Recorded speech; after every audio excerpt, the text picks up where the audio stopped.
J'aime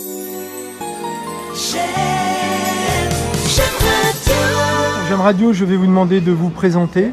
Donc Jean-Michel Baudry, je suis l'ancien candidat NUPES pour la 6e circonscription d'Edmond. Aujourd'hui, place Glotin à Lorient, un rassemblement qui a fait l'objet d'une interdiction. Cette interdiction a été levée par la justice. Comment vous pouvez expliquer qu'on tente par tous les moyens en France d'interdire les rassemblements pour appeler à un cessez-le-feu? Alors déjà, il faut préciser qu'il a été interdit d'interdire. Déjà, c'est une bonne chose. C'est-à-dire qu'en France, il y a quelque chose qui fonctionne encore, qui est la justice. On a une pression par rapport à l'État qui est de dire que il faudrait considérer que le Hamas est donc, je ne sais pas jusqu'à quel point on pourrait dire les Palestiniens ce sont des terroristes, mais dans l'idée c'est à peu près ça, et que c'est pas le cas. Aujourd'hui, on a des pays qui devraient pouvoir rentrer et puis pouvoir juger de ces faits. L'ONU dit que c'est des actes de guerre, donc voilà, ce sont des actes de guerre, on ne peut pas aller au-dessus. Mais la France, elle est quand même le deuxième producteur d'armes. Et puis Israël, c'est aussi un de ses clients. Alors, est-ce qu'il y a du favoritisme? On peut poser la question. Derrière, aujourd'hui, il y a un peuple qui s'y souffre, énormément. Mais surtout, c'est une guerre déséquilibrée. Voilà, on ne peut plus considérer ça comme une guerre, de toute façon.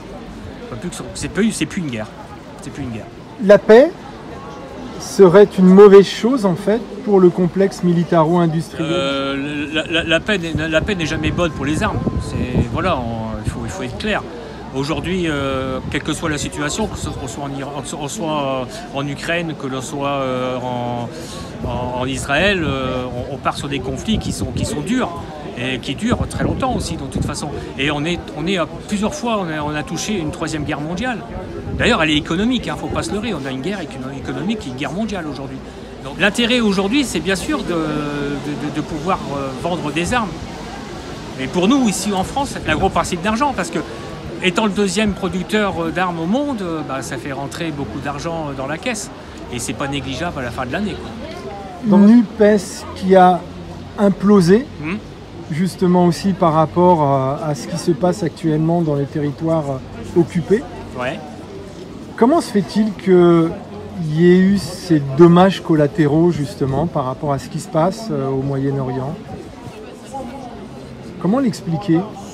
Je ne vais pas l'expliquer, je veux dire que c'est selon les mentalités de chacun. Et il y a aussi les pudeurs de gazelle dans l'affaire. Pour Roussel, de toute façon, on savait depuis un an qu'il avait profité de la NUPES pour se faire élire. Ça, c'était incontestable, hein, et c'était vraiment un secret de polichinelle.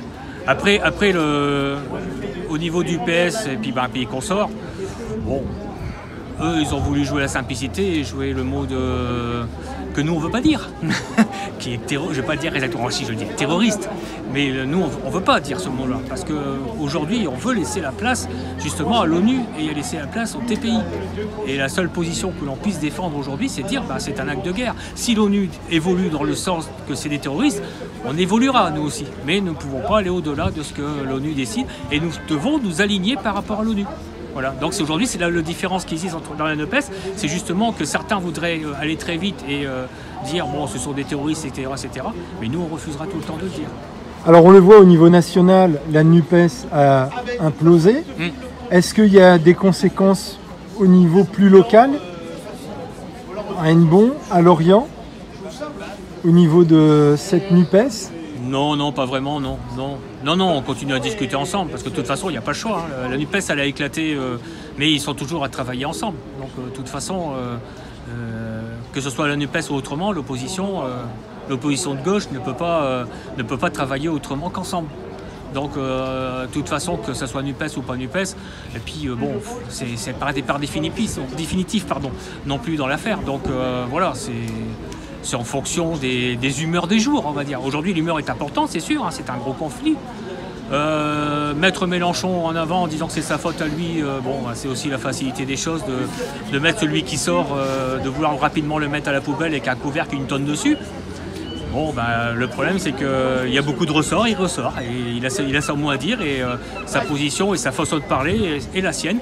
Et il faut que nous l'écoutions aussi, et il faut qu'aussi, faites mieux, comme il dit. Donc il faut aussi que derrière, les filles prennent sa marge et aussi s'impose dans sa façon de penser, sa façon de travailler. Si vous aviez un message, ce serait lequel? Halte à la guerre, principalement, hein, halte au feu. Et il faut impérativement que ça passe par une voie diplomatique. Et de toute façon, on ne pourra rien régler tant qu'il n'y aura pas deux pays bien distincts et sous l'égide de l'ONU, hein, principalement. Donc là, aujourd'hui, il faut qu'il y ait des casques bleus qui occupent le secteur et que ça se régule. Et pour le peuple palestinien, ils sont dans l'horreur. Plus de 5000 morts, là j'ai écouté tout à l'heure la radio, ils annonçaient plus de 5200 ou 300 morts. C'est énorme, c'est disproportionné. On est en train de raser un pays, littéralement. On est en train de raser un pays, littéralement. C'est pas une guerre. C'est pas une guerre. Il n'y a pas de mot de guerre pour ça. Il n'y a pas de mot de guerre. Il y a des meurtres en série là-dedans. Et c'est compliqué, c'est difficile. Merci beaucoup pour J'aime Radio. Je vais vous demander de vous présenter. Eric, je suis animateur d'un groupe d'action de la France Insoumise à Lorient. Et on est là pour soutenir les Palestiniens, vu que la position de la France Insoumise, et puis la nôtre personnellement, c'est le cessez-le-feu à Gaza.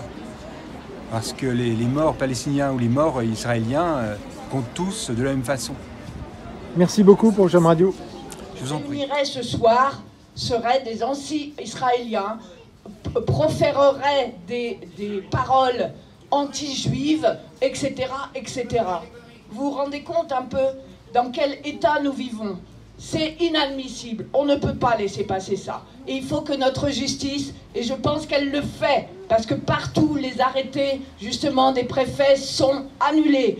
Et je pense qu'il faut continuer à se battre, et juridiquement, et comme nous le faisons, en nous rassemblant et en étant unitaires sur cette question du cessez-le-feu.